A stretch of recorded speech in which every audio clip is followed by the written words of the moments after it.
मित्रांनो नमस्कार। आज शिवसेनेचं शिष्टमंडळ महावितरण घोगुसमध्ये एक कंप्लेंट घेऊन आलेली आहे आणि ही कंप्लेंट फक्त आमची नाही तर संपूर्ण घोगुसवासीयांची आहे, पूर्ण महाराष्ट्राची आहे।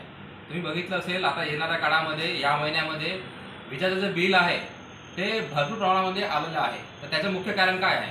त्याचं मुख्य कारण एक असा दिसून येतो की आपल्याला जे आपण बिल भरत आहोत त्याच्यामध्ये व्याज नाही, चक्री व्याज सुद्धा यांनी महावितरणतर्फे लावण्यात येत आहे। तर हे कुठेतरी चुकीची बाब आहे, याला लवकरात लवकर थांबवण्यात यावी।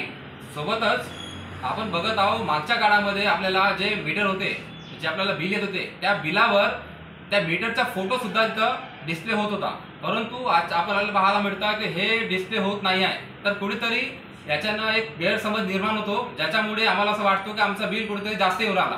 तर आम्ही महावितरणला आणखी इथं मुख्यमंत्र्यांना सुद्धा आपण एक लेटर पाठवू शिवसेनातर्फे, ज्याच्यामध्ये आम्ही मागणी करत आहोत की मीटरच्या बिलावर हे जे रीडिंग आहे ते डिस्प्ले करण्यात यावी। सोबतच जे चक्री व्याज घेऊन सामान्य जनतेला जे लूट सुरू आहे ते लूट थांबवण्यात यावी।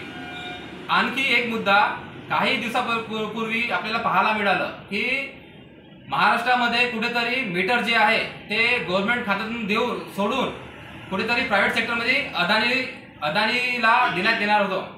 तर याच्यावर सुद्धा आमचा विरोध आहे। हे सर्व वस्तू झाल्या नाही पाहिजे, याच्यामुळे सामान्य जनतेचा खर्च वाढतो आणि कुठेतरी हे एका प्रकारची लूटच आहे। तर याचा आम्ही तीव्रपणे विरोध करतो। तुम्हाला